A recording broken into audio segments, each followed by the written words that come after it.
Dosa-dosa dalam film Siksa Neraka bagian 1.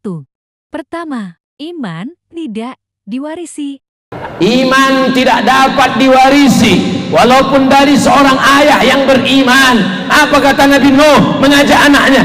Ya bunayya, wahai anakku, irkam ma'ana, mari naik perahu bapa. Banjir bandang, hujan 40 hari 40 malam, tenggelam dunia. Anak mau tenggelam. Saat itu yang datang bukan kenabiannya, tapi kebapakannya, keayahannya, seorang ayah yang cinta kepada anak. Ya bunayya, oh ya bunayya, kalau bahasa kampung saya, oh my son, oh anakku, irkam ma'ana, mari naik perahu ayah, mari naik ke atas sampan.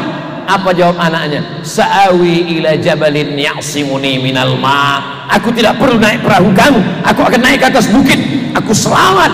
Rupanya banjir bandang itu habis seluruh bukit, daratan tenggelam, anak Kan'an dalam keadaan durhaka. Kita minta kepada Allah supaya anak cucu kita sampai hari kiamat jangan sampai ada yang murtad. Amin. Kedua, memukul anak karena nilai pelajaran yang jelek adalah salah, tetapi jadi ada hadis Nabi, bunyinya begini sebenarnya. Kata Nabi SAW, suruhlah anak kalian sholat di umur 7 tahun dan pukullah mereka di umur 10 tahun. Serta pisahkan mereka di ranjang.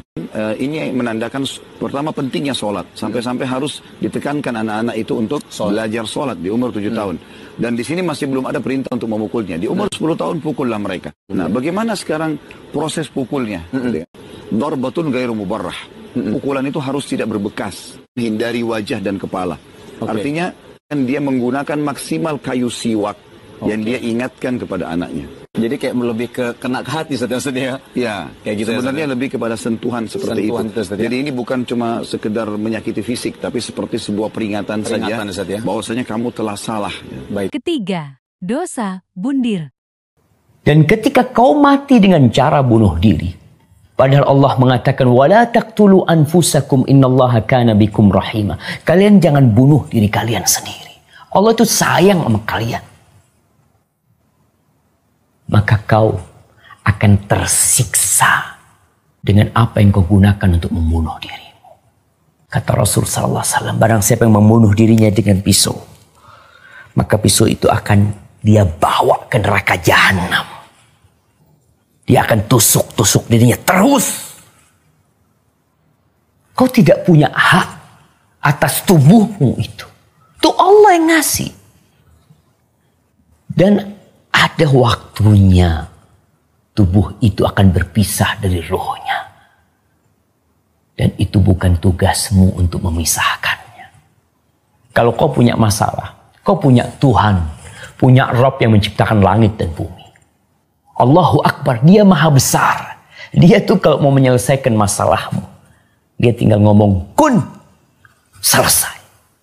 Keempat, dosa judi. Judi ini merusak akalnya rusak.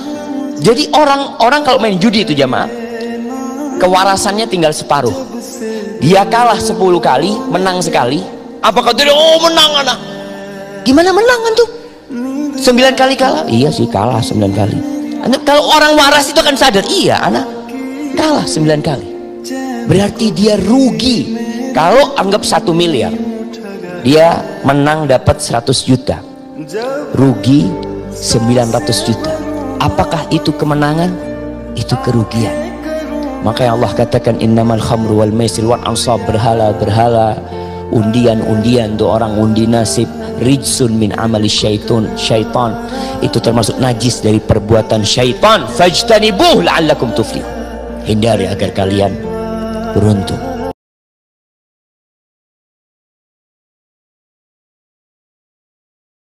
Kelima, dosa mencontohkan perbuatan jelek. Ngajarin orang main judi, orang nggak bisa main judi jadi bisa gara-gara dia udah meninggal, tuh orang yang bisa masih main judi, maka selama tuh orang maksiat, orang yang ngajarin diazab terus oleh Allah Subhanahu wa taala dalam kuburnya. Waliyadzubillah. Siapa-siapa yang mengawali, memulai, mencontohkan, memfasilitasi satu keburukan, maka sungguh Allah akan membuat keburukan itu nanti menjadi dosa baginya. Dan bila ada pengikutnya, dosanya akan dia tanggung menjadi dosa jariyah min auzarihim syai' min ghairi ayyan qusa min auzarihim syai', tanpa dikurangi dosa sedikit pun dari orang yang mengikutinya. Kenapa? Karena dia adalah fasilitator yang mempopulerkan, dia yang mengawali keburukan itu bisa diikuti oleh follower-followernya. Na'udzubillah, summa na'udzubillah min dzalik. Keenam, dosa hutang tidak dibayar. Ada orang punya hutang sampai dia mati tak lunas. Apakah di akhirat dia masih hutangnya ada? Bagaimana cara membayarnya? Maka dia di akhirat akan dituntut sebanyak hutangnya itu, tapi duit tak ada di akhirat. Amal dia akan diambil, diberikan. Lalu kemudian kalau habis, orang yang banyak hutang diambil, habis. Ukhizat khotoyahum, diambil dosa mereka, turihat ilahi, dicampakkan ke dia, semua turihat finnar, lalu dia dicampakkan ke dalam api neraka. Inilah orang yang masuk neraka bukan karena berzina, masuk neraka bukan karena narkoba, masuk neraka karena memakan harta orang dengan cara batil. Sekarang orang bangga, alhamdulillah Pak Ustaz, si Anu yang kemarin ada saya pinjam duitnya, terus mati dia, bangga, nggak bayar hutang, merasa dapat uang gratis. Ente akan dihidupkan di akhirat, bayar itu semua di akhirat nanti. Yauma la yanfa'u malun wala banun. Hari itu tak ada gunanya harta, tak ada guna anak, kecuali orang yang datang menghadap Allah dengan bersih plong. Dosa-dosa dalam film Siksa Neraka bagian 2. Ketujuh, dosa zina. Jika sudah maksiat tingkat yang tinggi dianggap biasa, bukannya rendah. Zina itu min sab'il mubiqat, 7 yang menyebabkan kehancuran. Dosanya besar. Zina itu seperti pembunuhan, dosa besar. Makanya kalau ada yang menghalalkan dosa besar, dianggap murtad, keluar dari Islam. Dan dia harus bertaubat. Makanya kita dorong dengan doa, diarahkan lagi, kan? Mungkin karena ketidaktahuannya, kan? Jadi cara berpikirnya demikian. Saya tidak mengajarkan mencela, saya menjauhi itu. Ya, kita ajarkan dengan perasaan baik, kita doakan, tak ajarin lagi sepanjang dia masih hidup. Jadi kalau ada teman-teman yang diajak oleh orang lain terpengaruhi, kita sepanjang kita hidup, supaya kita saat ditanya oleh Allah, ringan jawaban kita itu aja. Ya, apa pernah ada Nabi mengharapkan umatnya ke neraka? Tidak. Lantas kenapa Anda memvonis dia sebagai ahli neraka? Alih-alih kita vonis, kenapa nggak kita doakan? Allah itu maha kasih, bukan hanya maha menghukum. Rahmat Allah lebih luas daripada hukumannya. Kenapa sekarang banyak sifat hukuman ditampilkan, kasih sayangnya dihilangkan? Kita doakan, share kebaikan, doakan saudari kita, doakan saudara kita, ajak kepada yang baik. Kalau ada berbuat maksiat, sampaikan. Bukan cuma kamu aja yang pernah bermaksiat, yang lebih buruk daripada kamu pernah ada, dan dia tobat. Masa orang jahiliyah tobat, kamu yang bukan jahiliyah nggak tobat? Nggak keren ah. Bagaimana kalau wafat dalam keadaan maksiat? Apa kamu rela ibumu yang sudah mengandungmu melihat anaknya berbuat seperti ini? Kalau kamu kira-kira punya anak, mau nggak kira-kira anak kamu berbuat seperti ini? Seperti itu aja. Jadi ketika ada seorang minta izin untuk berzina, boleh nggak saya berzina ya Rasulullah? Ya, kata Nabi, bagaimana kalau kemudian ibumu berbuat seperti itu? Bagaimana kalau ibumu dizinai? Bapakmu dizinai? Oh, jangan ya Rasulullah. Ya, itu yang kamu zinai itu boleh jadi kemudian dia ibu bagi anak-anak orang lain. Seperti itu cara berpikirnya. Jadi kalau kita selalu mengangkat orang untuk mengarahkan pada kebaikan, maka dakwah ini akan semakin luas diterima dalam kemuliaan, dan beban kita pun akan berkurang. Dalam satu pernyataan ulama dikatakan, azina dainun qada'u fi ahli baitik. Zina itu adalah hutang, tebusannya ada di keluargamu. Jadi siapapun yang pernah berzina, insya Allah secara alami merupakan sunnatullah, akan ada di keluarganya yang dizinai. Hari ini ketika ada orang berzina, maka bisa jadi besok istrinya giliran masalahnya belum ketahuan saja. Maka jangan sembarang-barang berzina, karena zina itu dain. Suatu hari datang seorang pemuda di majelis Nabi dengan lantang dari akhir majelis mengatakan, ya Rasulullah, edan li bizina, izinkan aku berzina. Maka Nabi mengurai pola pikir pemuda ini.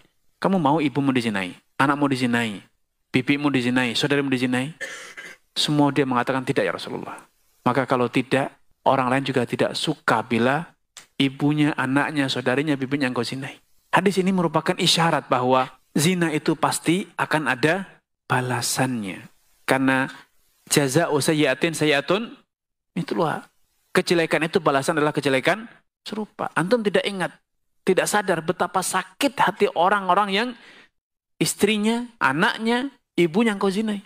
Maka pada suatu saat engkau akan merasakan hal yang sama. Istrimu, anakmu, bibimu, saudarimu, atau ibumu dizini orang lain, karena itu adalah sebuah keadilan. Kedelapan, dosa mencuri. Pencuri di dalam Islam itu dipotong tangannya. Itulah yang kita tahu di dalam hukuman agama kita. Suatu hari orang-orang Quraisy sedang mengkhawatirkan seorang perempuan yang berasal dari Bani Makhzumiyah, yang merupakan keluarga ternama pada saat itu. Keluarga yang terhormat lah bahasanya. Ia kedapatan mencuri dan harus menghadapi hukumannya, itu dipotong tangannya. Orang-orang Quraisy pada saat itu berusaha melobi Rasulullah, namun tidak ada yang berani di antara mereka, hingga akhirnya mereka mengutus Usama bin Zaid. Karena Usama bin Zaid amat sangat dekat dengan Rasulullah dan dicintai oleh Rasulullah. Kemudian Usama bin Zaid bertanya Rasulullah untuk melobi perempuan tersebut agar diringankan hukumannya. Rasulullah sallallahu alaihi wasallam langsung murka. Atashfa'u fi haddin min hududillah ya Zaid? Apakah engkau ingin membantu seseorang yang kedapatan harus menghadapi hukuman Allah ya Zaid? Kemudian Rasulullah naik ke atas mimbar lantas murka di hadapan para sahabat. Sesungguhnya orang-orang sebelum kalian dihancurkan, dibinasakan oleh Allah. Karena ketika mereka mendapati orang-orang terhormat yang mencuri, orang-orang yang memiliki privilege mencuri, mereka tidak akan menghukumnya. Namun ketika rakyat jelata yang mendapatinya, maka mereka akan menghukumnya. Wallahi demi Allah, lau anna Fatimah binta Muhammadin saraqat laqata'tu yadaha. Andai kata putriku Fatimah binti Muhammad mencuri, niscaya akan aku potong tangannya. Niscaya akan aku potong tangannya.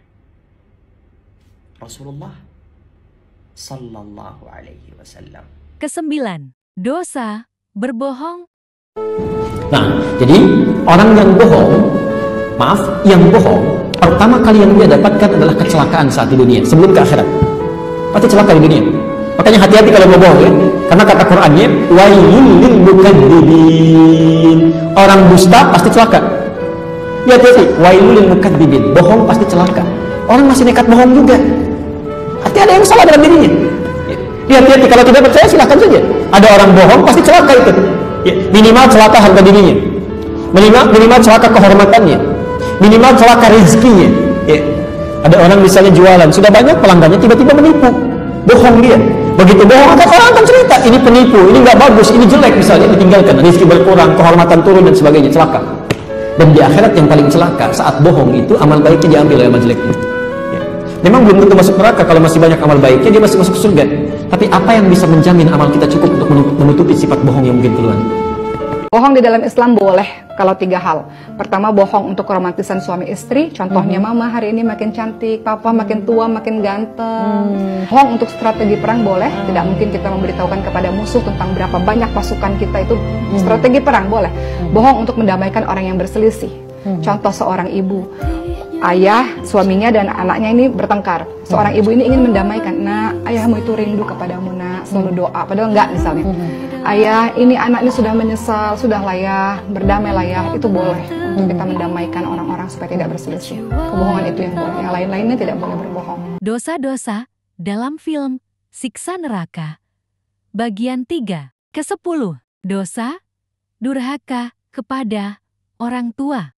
Kita diminta untuk, kalau berbicara kepada kedua orang tua, jangan mengatakan atau apapun itu.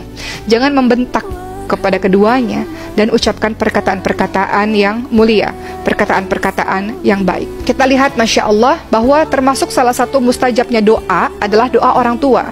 Ketika kita berbuat durhaka pada orang tua dan orang tua mengutarakan atau mengucapkan kalimat yang buruk, contoh anak yang durhaka, anak yang, misal kalau ada orang tua yang mengatakan anak yang nakal atau anak yang tidak tahu diuntung dan sebagainya, ucapan buruk itu bisa menjadi sebuah doa, teman-teman sekalian. Maka hati-hati ketika kita melakukan sebuah bentuk kedurhakaan kepada kedua orang tua, tidak hanya dibalas di akhirat, tapi juga dibalas sesegera mungkin oleh Allah Subhanahu wa taala di dunia. Dan ketika orang tua mengucap sesuatu, doa baik dikabulkan oleh Allah, termasuk doa buruk juga dikabulkan oleh Allah Subhanahu wa taala. Satu saat pun kau akan memandikan ayah, nak. Kau wudukan ayah, kau basuh pundak ayah ketika ayah sudah terbujur kaku sebagai mayit. Tolong ketika kau basuh tangan ayah nanti, nak, sebagai mayit, ingat tangan yang dingin ini pernah menyentuh kepalamu, nak. tangan yang kau pegang sekarang pernah menuntun pada jalan yang benar. Tolong nak ingat ketika kau basuh pundak ayahmu ini, nak. Ajarkan aku menjadi yang terbaik.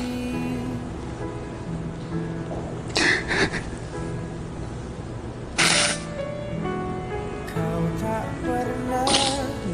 Kau pernah ada di pundak ayahmu, nak. Dagumu di pundak ayahmu, nak.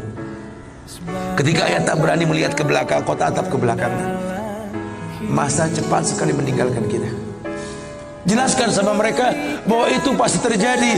Wa kullu nafsin za'iqatul maut. Dan setiap yang hidup pasti didatangi oleh kematian. Akan datang itu. Tapi tolong jangan kau iringi mayit ayahmu dengan tangis penyesalan. Menangislah karena kebahagiaan, karena menuntun ayahmu pada husnul khatimah. Katakan la ilaha illallah abuya. Ganti kulit di neraka. Nah, tugas malaikat itu cuma narik ubun-ubunnya, celupin ke neraka, angkat, celupin, angkat.